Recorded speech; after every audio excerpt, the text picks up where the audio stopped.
Hi, and welcome to today's webinar, where we will be discussing what TA leaders need to focus on right now. My name is Tove. I'm head of marketing here at Jobylon, and I'll be your moderator for today. If you're new to Jobylon, we're a modern applicant tracking system helping enterprise companies across the globe with their hiring. And we're especially appreciated for our flexibility and how closely we work with our customers to truly customize their platform experience and their hiring. But enough about us, because of course we want to hear about our speakers that we have joining us today. Two brilliant minds that I'm very excited about kind of picking a lot during the session today. So why don't we start with you, Markus? Do you want to introduce yourself and of course also academic work? Thank you, Tova. Yes, my name is Marcus. I work at a company called Academic Work, based out of Sweden, but active in 6 markets, and we are one of the largest staffing and recruitment firms in Northern Europe. And where staffing and recruitment is very much high tempo and we need help yesterday, my role is exclusively what we call talent advisory, helping our clients with strategic questions. Where do we want to be 3 years from now? Who do you want to be targeting? What are the skills that we're going to need, and what we need to do as an employer to be there? Very interesting. And I think that really lends itself well to this perspective, right? On what should TA leaders actually focus on. And Antonio, please tell us about yourself and the Recruiting Excellence Foundation. Yeah, I'm Antonio de Graaf, really Dutch last name. Though being Dutch, I live in Italy, as I said, in Tuscany. Who am I? I am a recruiter at heart, always worked in recruiting my entire life since my first day. I really loved it. Started on the agency side. I loved the recruiting. I didn't like the sales, so switched quickly back into in-house recruiting. Headed up recruitment for multiple fashion brands throughout Europe for one of the largest e-commerce companies in the Netherlands. And I worked at Smart Recruiters the last 5 years as their head of strategy consulting. But we parted ways around 2 years now ago, and I now founded the Recruiting Excellence Foundation with a friend of mine. And what we do, we work with TA teams all around the world, from the EMEA region, a lot in the Middle East, in APAC, and also in the Americas. And we work with them to help them improve their TA capabilities in the broader sense of the word. So we developed the recruiting excellence methodology, which is something we use to analyze the current state, to identify where and how you can improve, and how to actually run this continuous improvement. That's what we do. So we want to build high-performing TA teams all over the world, in-house capability, if you will. And I do that with a lot of love for the game and passion for the game. So I'm looking forward to the discussion today. Yeah, absolutely. And we're really happy to have you both join us. And what are we talking about today? Well, we're starting, we have quite a packed agenda, but quickly, we're going to talk about where TA is actually heading, where we're seeing challenges that maybe aren't being met, so some blind spots, but also where TA should be focusing their time then. And then also discussing topics like how to be truly data-driven, what AI is actually good for, and how to navigate upcoming regulations. And I'm gonna actually start a little poll here while I take the rest of this. And so let's see if we can launch that one. And hopefully you see a question popping up now. So what's the biggest challenge facing your TA team right now? Feel free to answer this one. But while you're doing that, I will also mention that we will have a Q&A session at the end of this webinar today. So use the chat, use the Q&A function to ask your questions. We might take some throughout as well. So make sure when you have one and to pop it in the chat. And this webinar, of course, is being recorded. So it will also be shared with you afterwards, together with some other resources. But with that being said, we are getting some responses here, which is always fun to see. Let's head into this big question of what is actually keeping TA leaders up at night right now. And while we start with that, I'm going to actually share the poll results here because this is quite varied. I'll share the results so that you can all see them, but we see actually all the answers here have been selected in terms of what challenges people are facing, but it seems to be workforce and or succession planning taking up most of the time. Sourcing, screening, AI solutions. Yeah, it's a wide mix of things that people are worried about right now or challenged by right now. Any comments on these results before we head into the rest of the discussion?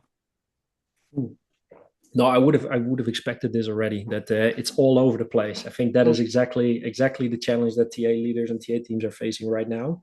Mm. It's not the one thing that we need to fix. We need to fix so many things at the same time, and that can be mind-boggling sometimes. So it's interesting to see that here back at this poll as well. This is what we see working all over the world as well. It's the Mm. same. Yeah, I'm not surprised to see I'm happy to see workforce planning Yes. increasing it. When I was hired to academic work almost 8 years ago, that's why I was hired, to help clients to really start having that as a concept. How much do we need to plan ahead, because the talent landscape is shifting a lot faster, and I think now it's becoming quite urgent. So now they're getting it as something that's a directive. Mm. So yeah. Absolutely. Yeah, that's a good comment. And I mean, piggybacking off of that, is this kind of what you're seeing in the market right now, and leaving this poll for now, but just in general, what you're seeing that, TA leaders are actually struggling with right now?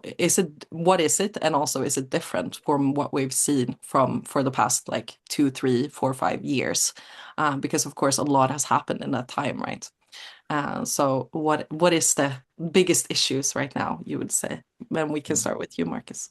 Yeah, so if I would get, I mean, of course, the talent market is the recruitment market is completely different now than it was 4 years ago, because we had, right, of course, COVID was what it was, but right after we saw a lot of hiring, we saw it coming back, but now we've had a recession for the last couple of years, and of course that means a lot of challenges for TA teams as well, where some have been, looking at more strategies and workforce planning, so that's definitely something that's trending up. But I think also there's better access to candidates in the market that it is right now, when we're seeing higher unemployment, also provides a challenge from both a screening perspective, but also from a candidate experience perspective. So those are the kind of worries that I'm seeing with the clients that I'm talking to, that, how are we going to do this and not mess it up, both today but also in the future. So that's those are the kind of the key things that I'm seeing. Interesting. Tony, do you agree, or do you have any other challenges that you think are critical? Well, I like the question. What keeps TA leaders up at night? I think that's very personal. I don't know, what keeps you up at night can also be very not work related, right? No, but jokes aside, but what is keeping people up at night? What is the most questions we get? I think, Marcus, you touched on something that is very visible in the TA industry. It's like we have this cycle, right? We don't really have a calm period in our industry. It's always running. Like after COVID, I think the job of recruiter was the most posted job on the planet, defeating even developers right after COVID. I think it was the 2022 type of period of time. It's completely insane. And now it's again the opposite. So that cycle always goes. It's a very annoying industry in that sense to work in, right? When is it finally calm? It never will be in our industry, unfortunately. So that cycle that we're in right now, that is completely true. And yes, the hiring may slow down a little bit if you look at global, at the number of people that are getting hired, though I think it's still very solid and very stable. But you see the unemployment rise everywhere, so that causes our problems. Yes, maybe we have slightly a few percent less jobs to fill, but everybody knows their ATSs are exploding. You post a job and you have hundreds of applicants in hours or a couple days, right? We do need to manage all that still. So I think that cycle is you hit the nail on the head. That will always happen, or we have more jobs and less candidates, or we have more candidates and less jobs, right? That's the cycle of life in our industry. But what I think that people, maybe that it not doesn't keep them up at night, what I think they should be kept up by night is, okay, how, like your poll question, there are so many things that we need to change, right? Now, the sexy name of the game is AI and automation, but I think the underlying question is, how do I optimize my TA function and how do I make it more efficient? I think that is the real question at the bottom. And every time there are new trends stacked on top of it, now it's, of course, automation and AI. A couple of years back, everything was about candidate experience and employer branding. And a couple of years before that, everything was about talent pooling. And those trends will just cycle a little bit. But I think the thing that keeps TA leaders up at night is the pace is increasing. The pace is increasing. If you don't change now, you notice that you will fall behind quicker than you would have had 7 years ago, 8 years ago. So I think the challenge sits in, how do I build a rhythm in the TA team that we can continuously improve, right? So that we can do all these small things, that we can try something with AI in sourcing, we can do something in automation with onboarding or something like that. That system behind it, how can we try and improve? If you don't have a very good solution for that, I would say to you, I hope that will keep you up at night, because that is going to be the difference between you having a high performing winning TA team or falling behind the market. That's a really good perspective and a really interesting one. And I guess my question then becomes, is there a solution to that? Because when things are moving so quickly, what do you actually do? How do you actually get not just yourself to figure out the plan, I guess, but also then how do you get your team on board? Because of course, human nature, right? We generally don't like change that much. So how do you make an entire team encouraged to kind of embrace that change and be ready for that change? It's almost a philosophical question. I like that, though. Yeah, yeah. No, so no answer. Yeah, no. There is definitely an answer. I think what we tend to do as recruiters, we tend to quickly go to, we need a tool for that or update the process, etc. Right? But I think it's a step before. I think we need to shift our mindset and definition of what our job is as recruiters. Right? And this is something I talk with TA teams about usually, like in the first few conversations in any interaction that we have. Like, what is the definition of your job? Is it your job to fill and find people, right? If you're at the birthday, somebody asks you, what do you do? I hire people. Like, yes, that's what you do, but that's not why you do it, right? What I always say, what your actual job is, you need to make sure that your organization has the right talent exactly on time in a cost-effective manner. That is your job. That is your responsibility. We do this through recruiting. Yes, we post jobs and we screen and we interview, we offer and we hire. Yes, that's what we do. But we need to understand that that is not just a process. Else we're just waiting for the job and then we just execute that one process and we're done with it. We go to the next. But if it's my responsibility to say, no, I am at the core responsible to hire the right person exactly on time in a cost-effective manner, that changes a little bit your perspective. Because then still the chunk of our job, the core of our job is to hire people and to move people to pipelines and do recruiting. Yeah, no shit, that's our job. But we're also responsible to do that in the most effective way possible and make sure that the quality of that outcome, the right person, that is what that means, to get the right person at the end of that process, right? So that means that we are becoming responsible for your time, 10, 20% of your time, let's say 1 day a week in total, so 8 hours, you need to spend on how do we actually become better at making sure we have the right candidate at the final stage, so that we choose the right candidate, and how do we make sure we become better at delivering exactly on time, not just doing the processes, but you are responsible to make sure that we become better at hiring the right person exactly on time. So we need to spend a part of our brain capacity, not just moving our pipelines and managing our inboxes from Monday to Friday, which is very important in the core of a job. But we need to realize that to some degree, even if you're an operational sourcer to the TA leader, you need to make sure that you think about how you do your job. Where can we improve? Is the time that I spend now most efficient? And does that actually lead to our improving our ability to deliver on time in with the right candidate? So those are the type of conversations. If we say it's my job to do that, you see that the conversation changes. It's not just moving pipelines. It becomes, okay, what can we and should we do or want to do, if you don't know how we want to do, to make sure we become better at that. So that mindset change is, for me, fundamental. That's where it starts, way before thinking about we need a sexy AI tool. Yeah, that's a really good perspective. Markus, what's your thoughts on all this?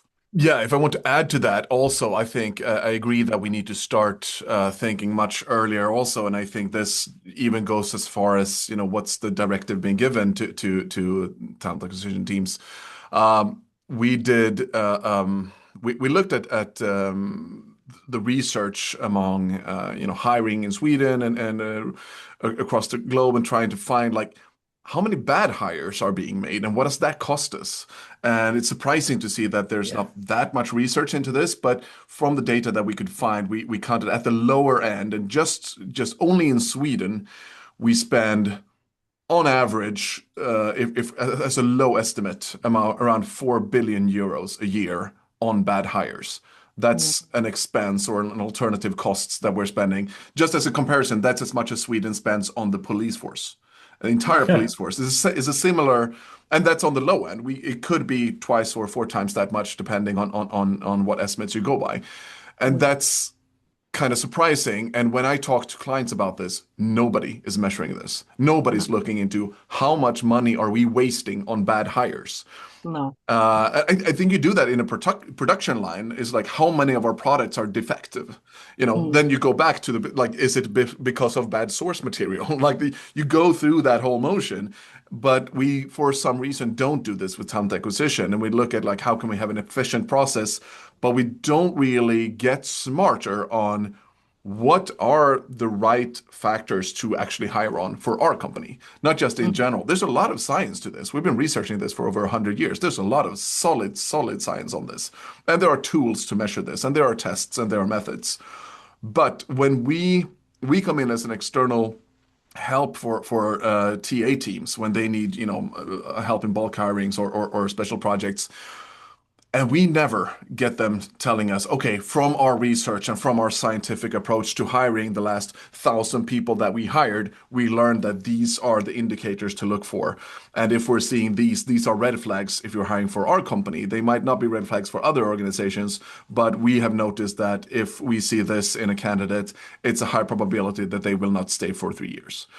But we don't get that data because companies do not measure this. And that surprises me because it's just so much good time being spent on poor data decisions. And I think that's just a fundamental part that we're looking at like cost for hire, but we're only looking at the process. Then we stop measuring as soon as they're hired. We don't look at, what's the lifetime value of a hire or lifetime cost of a hire. Is it a positive or a negative number? And how can we get more of those to be positive? That's very rarely measured. And that surprises me. Yeah, that is surprising. And I think it's also a really interesting thought to keep in mind that why are we able to kind of measure this if we do that in a production line?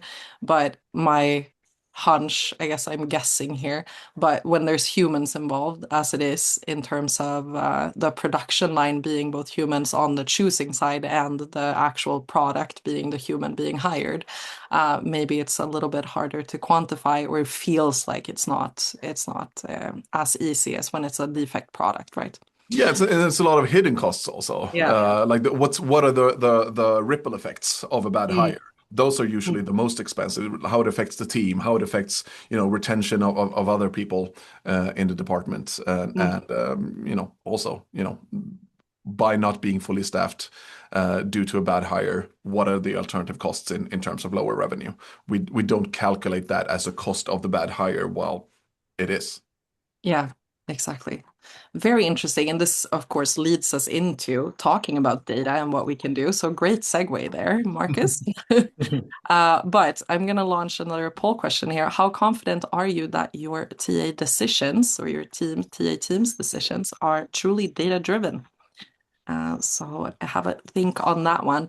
Well, we start with then, I mean, data is data. We know a lot of companies could be doing more with this, but it is also one of the things that a lot of people find maybe not the most interesting, or they're overworked in other areas. As you both mentioned, there's a split focus on every single challenge that TA is facing, right? Or TA teams are facing. But is there any metrics that TA teams tend to use that isn't helping them or that they're over-reliant on? Yes. Yeah. Yes. Cost per hire and time to hire. Please stop measuring it. Jesus. I keep preaching this already for 10 years. They're terrible metrics. I can explain you why. I just put an article in the chat as well if people want to take a little bit more detailed look at it. But if you are a operational function, you measure operational metrics. Cost per hire and time to hire operational metrics. They're not bad, but they're operational. So the moment you measure it, the only result you will have from it is that you will do operational things. And the problem with operational metrics is it doesn't really say what your business impact is, right? So Tove, for example, you are our CEO. And I come in as the TA leader and I show for last quarter, our time to hire was 70 days and our cost per hire was 2,000 euros. What do you say? Because I say these are the most important metrics to measure my success. So you say, Antonio, the next time you walk into this office, those metrics better be lower, right? So you walk in and you have 50 times the time to hire and you have 1,500 cost per hire. So next time I come in, and again, and again, and again, it becomes a race to the bottom because what is the right metric? Is it 0? Because then we can go lower. We can do a time to hire of 1, 0, a cost per hire of 0. You can. Everybody here in this meeting can, because you have more candidates in your ATS than you have jobs. You just hire the first people. Just go. You have 0 time to hire, 0 cost per hire. It's done. And you just quit, you cancel everything, and you're done. You just hire the first people off the street. So it's completely ridiculous, right? So 0 cost per hire and 0 time to hire is not something you should strive for. So why the heck, excuse my English, why the frick do we as TA teams keep saying that these 2 metrics are the most important for us? Like these are the key metrics to measure our performance. It only measures how fast and how cheap we are, operational.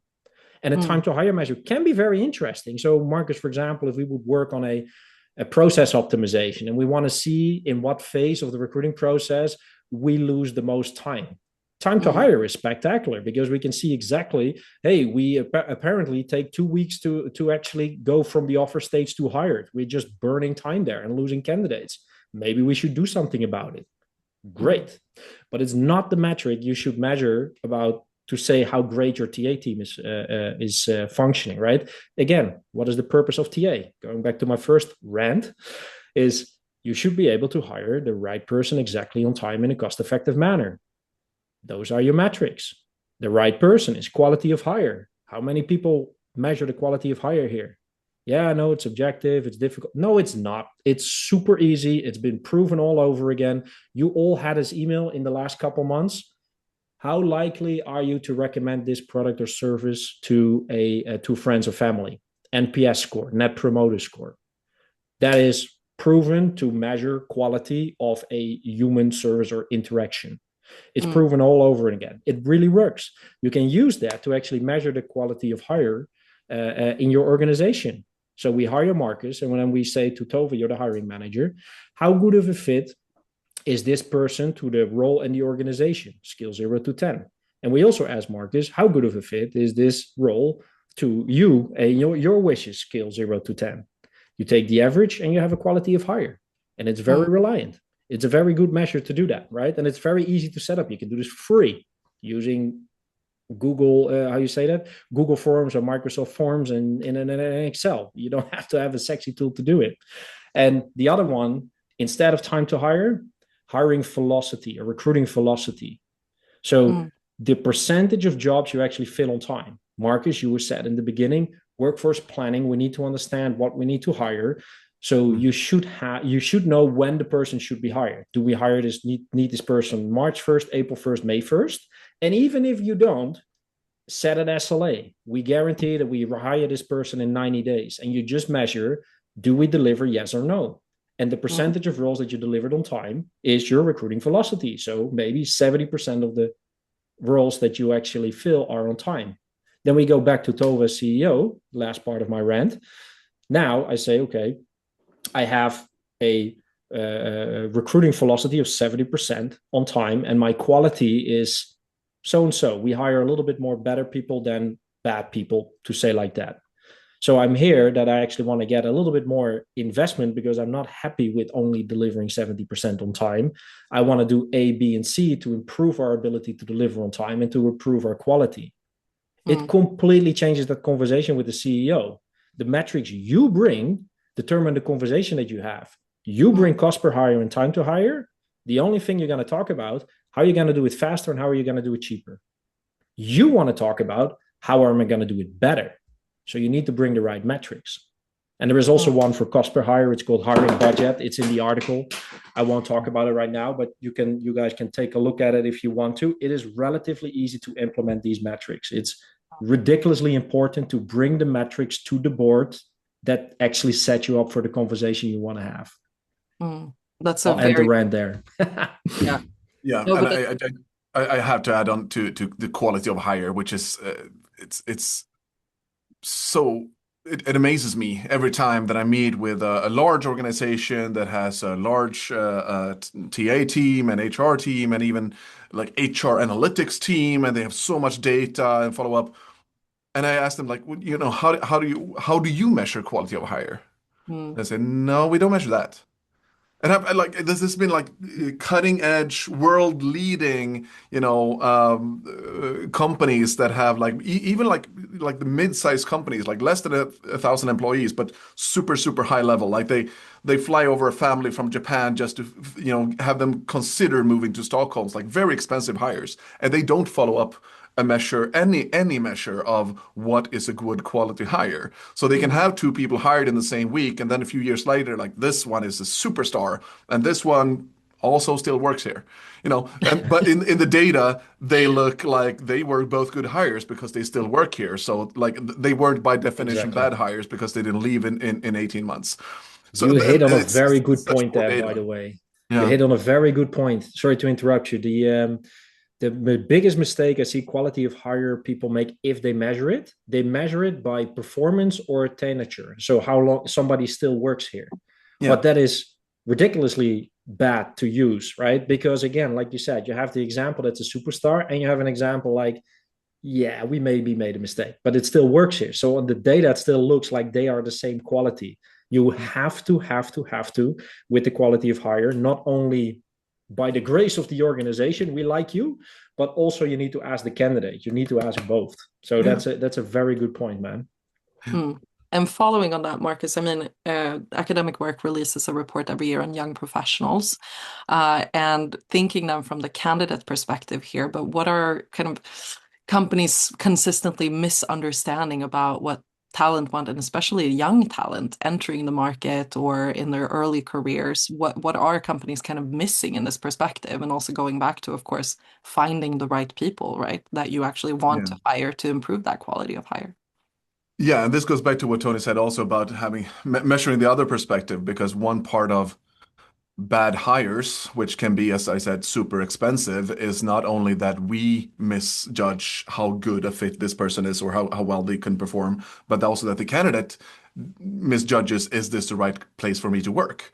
And that's quite expensive when you are super happy to hire somebody and they choose to leave.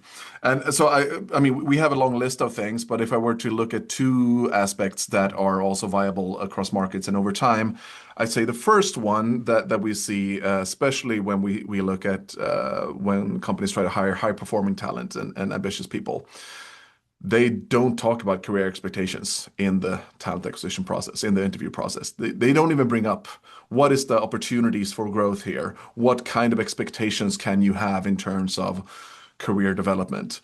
Because they expect so different things. Some people are just waiting, like, how soon can I be a manager and put that on my LinkedIn?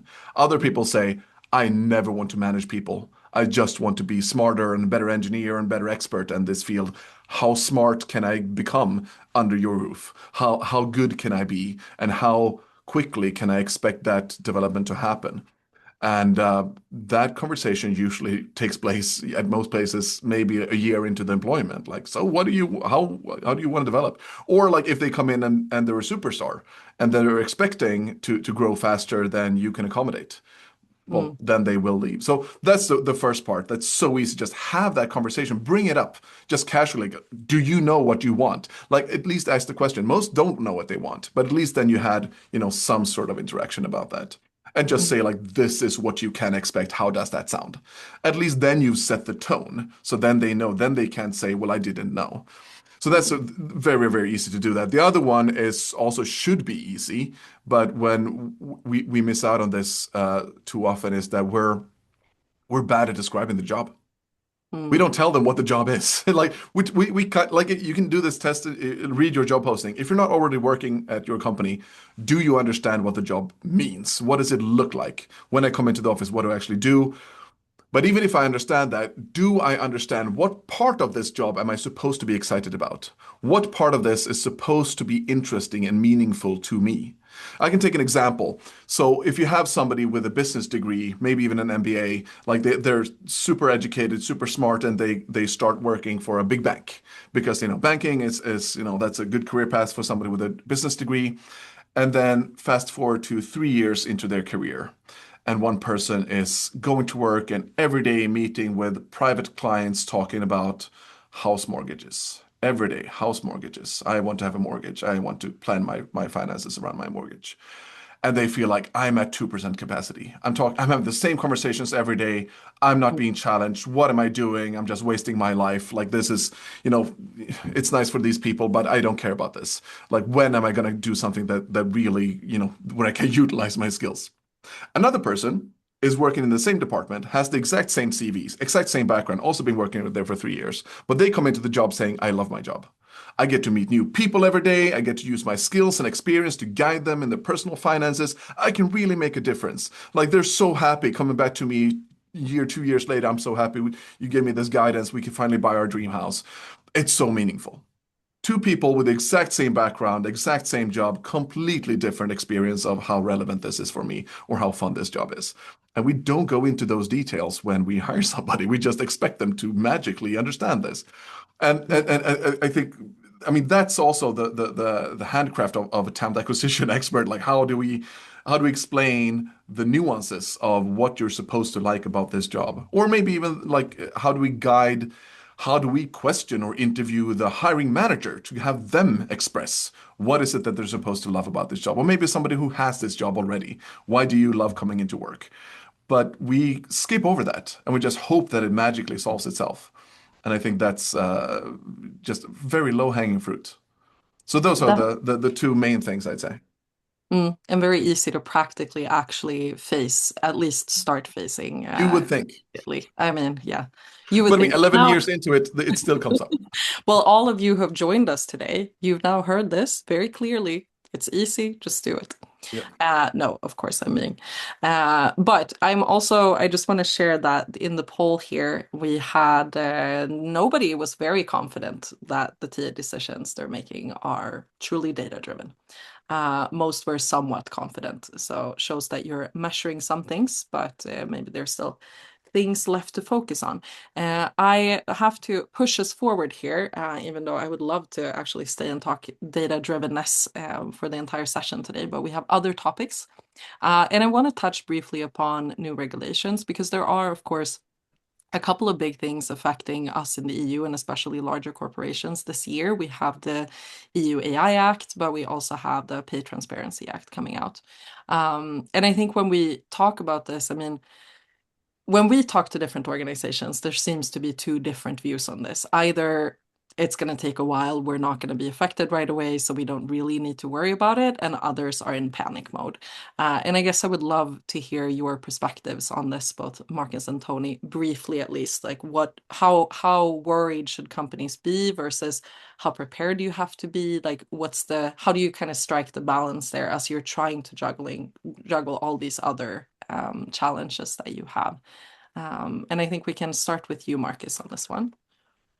So from my perspective, I think I would represent the candidate's perspective on this one because I'm not really into the nitty-gritty with my clients about this specifically, but I think it's interesting, and this is something that starts to come up a little bit as something that is very appreciated from a candidate's perspective, especially junior candidate's perspective, and also just from a pure observational standpoint, if we look at men and women in our survey, we see from a women's perspective, this is also something that is highly sought after.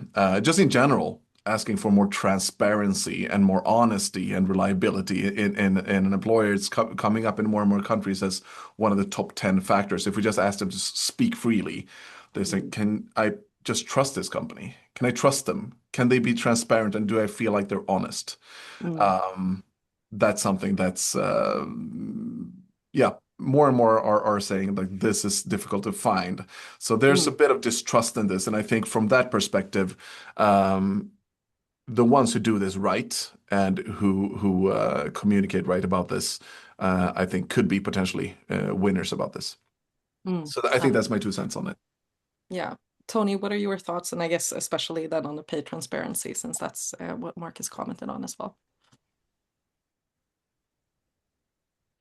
So did Tony, we are you? lose Did we Tony? lose Tony? Oh no.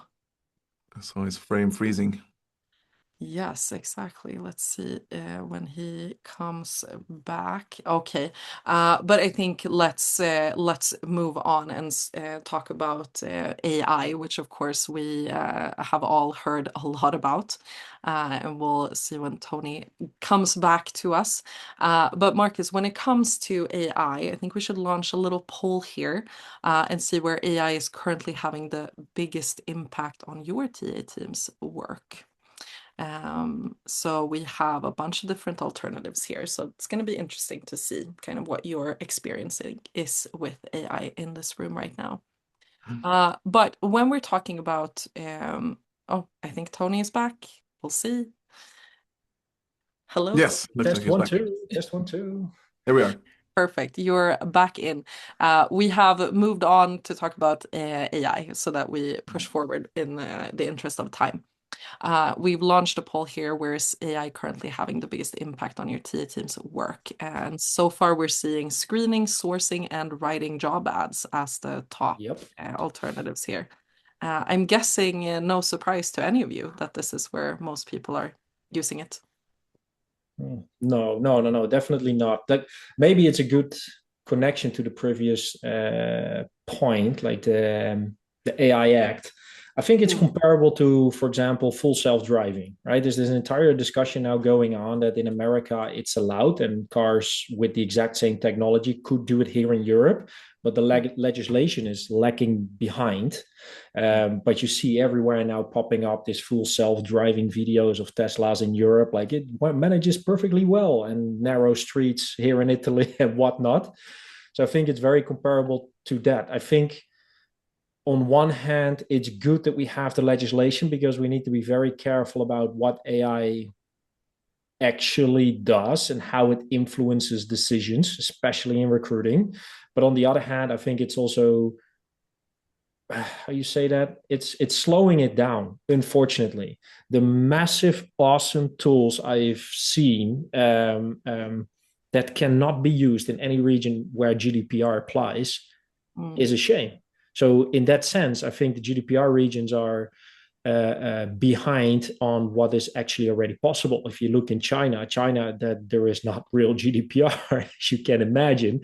So it's more that teams are being pushed there to use AI where you can, and they do use it in top of the funnel selection. They do have it take decisions even without human intervention in it, etc. And it's spectacular glimpse into the future of how fast and efficient our profession can become. But on the other hand, it's the black box of not knowing exactly how decisions are being made, right? And that's the risk. But seeing it from both sides, right? Because again, I work all over the world, so I see both visions. And the argument that I had from somebody in China, I was like, whoa, I never thought about it that way, but you actually have a very good point, right? They said, I said, well, do you not worry if AI takes the decisions, right? But he said, the AI actually considers every single candidate and is more structured than any human can ever be. Because the problem with our profession is, if we have 100 applicants, there is no freaking way you look at every 100 candidates exactly the same way. You screen and 5, 6, something like that. You introduce 3 to your hiring manager until it's enough, and the rest is deleted. He said, if you turn it around, what AI can actually do, they can have the full conversation with every individual candidate at the same time. If you have 100 applicants, it can have 100 phone screenings or video calls at the same time, going through all these questions. So he said, yes, I understand why people are a little bit worried about it, because in that sense, you can't control how it decides. He says, but it's working under the assumption that how we do it now as humans is perfect, and we expect the AI to be perfect as well. He said, humans suck at judging resumes and judging other people in face-to-face interviews. There are a ton of studies about it. We suck at recruiting. Even people, like statistically, it's very difficult to be 100% unbiased. And from those 100 candidates, really float up the best ones statistically every time. And he said, that's a reality we also need to face, is that we are actually not so good at it. So it is ridiculous, and that is the Chinese vision, to expect perfection from the AI. He said, by us, it's the other way around. If we think it can do better than humans, or at least consider all of them at the same time, we see it as fit for purpose, and we start using it, and we test it, and we check it, and we try to improve it. Yes.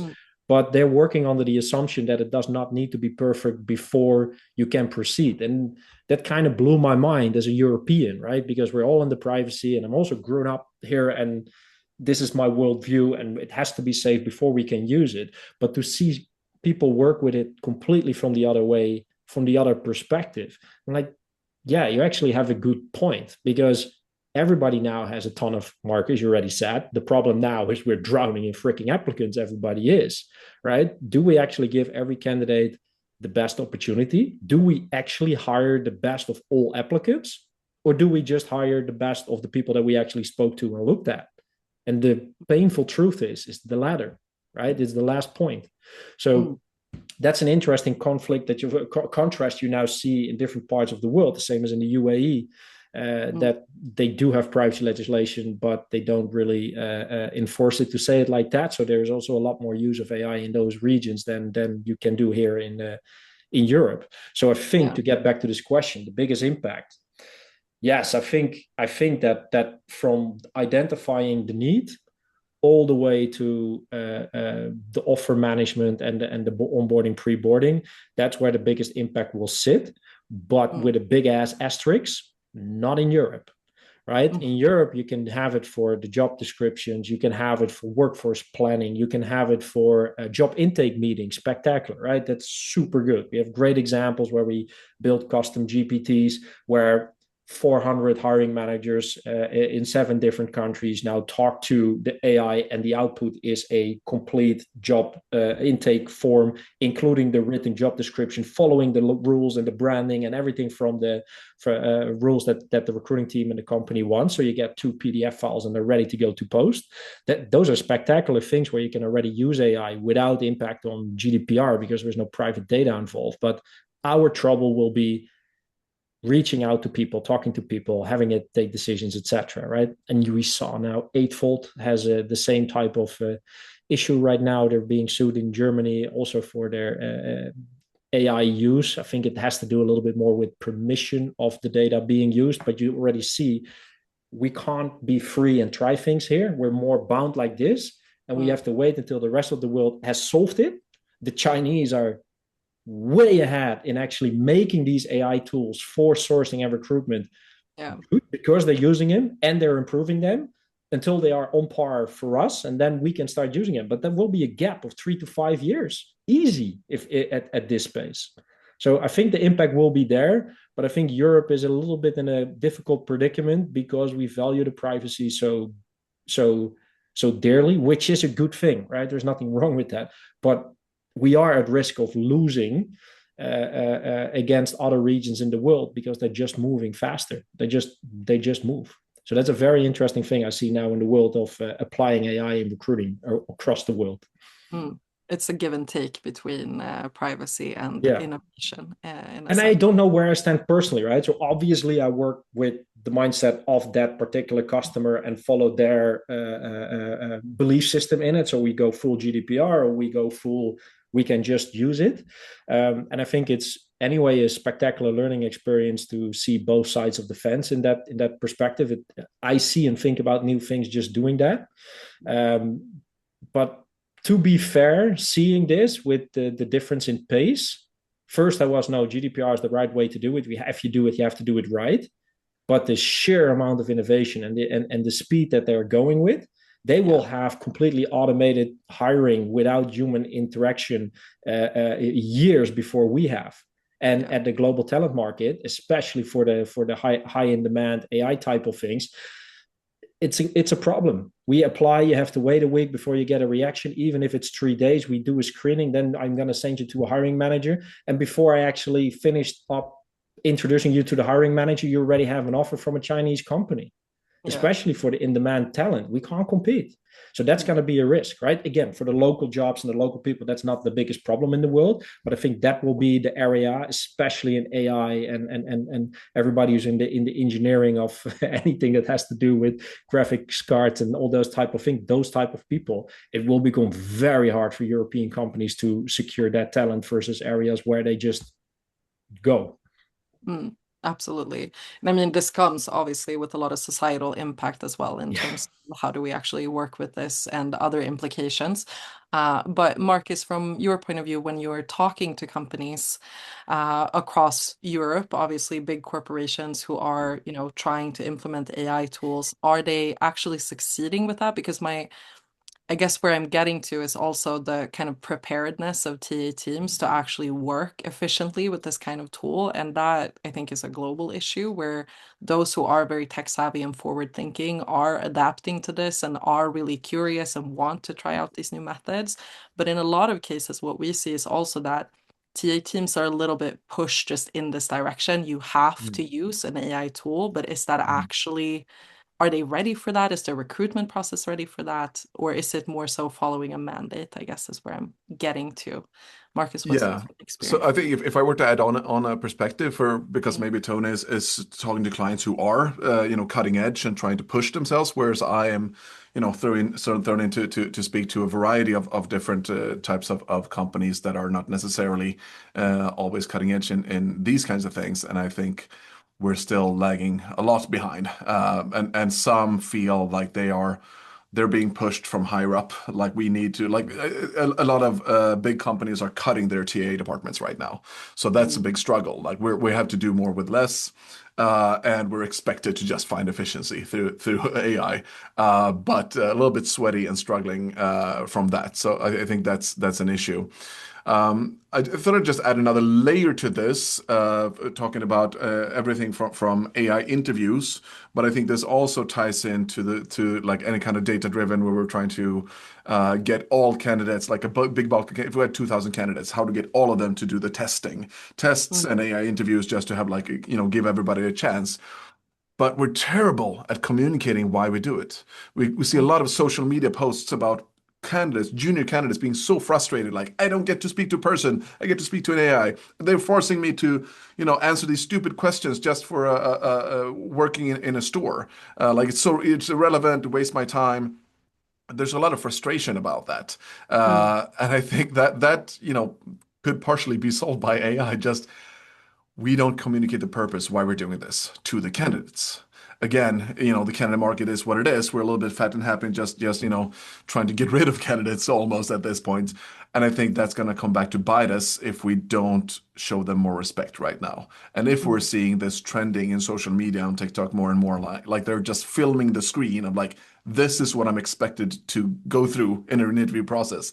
If the frustration is that strong, we have to take that as a real signal to do something. It doesn't take a lot to do better than others. Just explain that the option to not do these tests and not do the AI interview would be to just say no immediately. So, this is you getting a chance. This is you getting an audition at all. And I think if we're just, a little bit more fine-tuned on our communication about that, will help everybody both be less frustrated right now, but also still have some kind of brand in the eyes of these candidates in a couple of years. That sounds like an excellent way to create a win-win situation for both candidates and companies. So very, very good advice. We're going to leave AI to look ahead a little bit before we head into our Q&A. So please drop your questions in the chat. But I also want to note that for those of you who want to continue talking about AI and where it's actually creating impact versus where companies are struggling right now, we are hosting another webinar in about 4 weeks. So you'll receive an invite to that after this as well, where we talk about agentic AI and also like where are we actually at right now. with this. But looking ahead and kind of wrapping this discussion up, so I'll ask one last question to both of you before we head into the Q&A. But is there anything that kind of is happening within recruitment today that you think we'll look back on in 5 years and realize that we got this completely wrong? And I guess it could be a comment on AI, could be a comment on anything. But starting with you, Tony, what do you think? Is there anything we're focusing on right now that will be irrelevant? Yeah. What we're focusing on that will be irrelevant. Yeah, that's a very good question. It's a very good question. I think talent pooling will be an interesting one. We never got it off the ground properly, but I think it will no longer be necessary in, let's say, 5 years. So, and the same goes for sourcing. I think the job of sourcing will disappear as one of the first. So if you are a sourcer, doesn't mean you can't add value, but you have to move up the chain, right? That means get involved in the job intake and what talent is actually needed and what good actually looks like, to say it like that, right? Because sourcing is just a numbers game. It's like the sales agent that just calls, sends LinkedIn messages, etc. Right? That volume game, everything you do touching a keyboard, AI runs circles around you today already. GDPR is stopping it from actually fully taking it over, but that point will come. Just like the full self-driving, it will come, right? It's more that we're figuring out how instead of the entire discussion, or it's capable enough, is gone. That's already long gone. It is, right? Because even if it works at 10% of your speed, it can do 1,000 of those at the same time. It's still 100 times faster than you are, right? Mm-hmm. So sourcing and talent pooling, because talent pooling specifically is because I envision the future that it will be agents talking to agents. So you create a specific agent to find somebody for a particular role or challenge. That can be an interim, an intern, and a perm job, a temp job, doesn't really matter. You create that agent goes out and finds the people that fit that and would be interested in that. And I think that will be the last move. But consumers, we will also have our own agent with your own preferences. This is the type of job and the type of work I'll be interested in.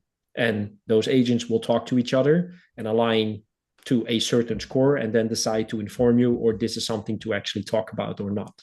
So I think the future, and again, it's depending on how fast we get there, but actually building now, if you already have talent pools, keep interacting with them. It's great. You're going to have the benefit for that for over the next couple of years. But if you have nothing today and you still think you need to start with talent pooling, it's better to start investing in agentic tools and learning how they work, because they will be so much faster and way more efficient to talk to anybody on the planet with that particular capability and find the match for you, that the talent pool will eventually become redundant. That's a very interesting view on the future. We'll see if this comes true. Markus, what about you? I think I'm going to counter that. I mean, I'm excited by new technology, but just seeing from reality and experience, we need to boil it down to human experience and going back to candidate experience, because I've seen this over and over, leaving such deep traces with individuals. Even if like an AI agent says, "Oh, you should apply for a job at this company," and they say, "No, thank you. I never want to speak to them again," because of how I was treated in 2026 when I was applying for a job, and maybe they even called me to an interview, but then they didn't call back because the TA team were so confident that we trained all our managers and we told them how important it is to follow up on candidates. And the manager says, "I don't have time for that. We have a TA team. I hope they will take care of all the candidates that I in the system click no, thank you." And what happens is they feel completely disrespected. Maybe they were sourced in the first place, and then they don't even get a call back or respectful follow up, and that it sits so deep in people. You can't buy that with any kind of branding. You can't really get rid of that. You can't wash that away. And I think that is something that is going to be true. I mean, I've been in the recruitment industry for over 17 years now. And technology is awesome, but in the end of the day, we're talking to people, and people aren't that rational. We judge human relationships so heavily. I have a friend who was interviewing 15 years ago for one of the most successful tech companies in Stockholm, And he had such a bad experience that he's been shit talking them to everybody he knows for 15 years and probably, ruined 100 hires for them through the years. And not just actively, but just anytime anybody asks him because it's kind of a profile. And I think that is something that we need to really take to heart. It's a low effort when we're there. Just pick up the phone and say, "Hey, we met. This is why, can I add you on LinkedIn? Is it okay if I, reach out to you 2 years from now?" But we're not doing that costs so Yep. much down the line. So I think True. that's my if we're 5 years from now, managers today who are sworn with candidates are going to look back and say, why didn't I show them more respect? So I think that's my that's going to come back and bite them. I like it because they're not, I mean, you're meeting Tony's argument, of course, but they're not mutually exclusive, right? As No. long as you're taking No. care of your candidates today, then in 5 years, this will probably be really successful if everything works out the way Tony predicts. Interesting. Okay, overlapping, but still not. We have a couple of minutes for questions, and I know we've gotten some, so please add yours if you haven't already in the chat. But I think one that we got in quite early is, and this will require a quick answer from both of you since we're running out of time. But what should be TA's top 3 priorities for the next 12 months? If you got to, I guess, choose here. I think this was a great question. Starting with you, Markus, quickly. Start measuring quality of hire in any way you can. Just start doing it. Implement anything. Just, NPS question. That's super easy. Just start measuring at all because you can't make decisions until you have some data over time. So I'd say, if you want to do anything smarter than others, start measuring that. I think that'll be my top one. Your top one. And what about you, Tony? Top thing. I agree. I would add the recruiting velocity and hiring budget together with that. So I put an article in the chat for everybody. So if you can't measure, it becomes very hard to have a proper discussion, right? Then it's your opinion versus my opinion. You want to move away from that, like the data says. So let's talk about what we can do about it, right? That is the best thing to build a business case for implementing an AI to what you want and make any change that you want, etc. It all begins with being able to tell the story, what's going on, and how whatever you want and whatever you have in your mind, how that will improve or impact your ability to deliver the right person exactly on time in a cost-effective manner. So I would add to that what Markus said. Perfect. And I think one question here that we got on what you said, Markus, about candidate experience. I'll summarize this one, but essentially from the candidate experience angle, how do we get our hiring managers to understand that this will come back to bite them? I think why I try to weave in a little bit of stories of like not just an abstract, but specifically talking about this happens. That's how we make it real. That's how people remember things. So I think anybody who has some experience with talent acquisition has had the experience of trying to reach out to a top candidate or senior candidate who has no longer been interested because of a bad experience in the past.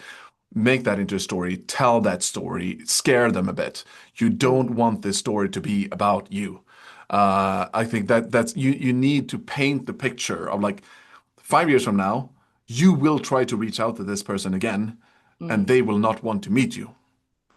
Just make it real. I think that's the only thing. You can look at data, you can talk about abstract things, but you have to make it real and make them put them into that situation where they will be struggling and they don't want to be the person who they no longer want to add on LinkedIn.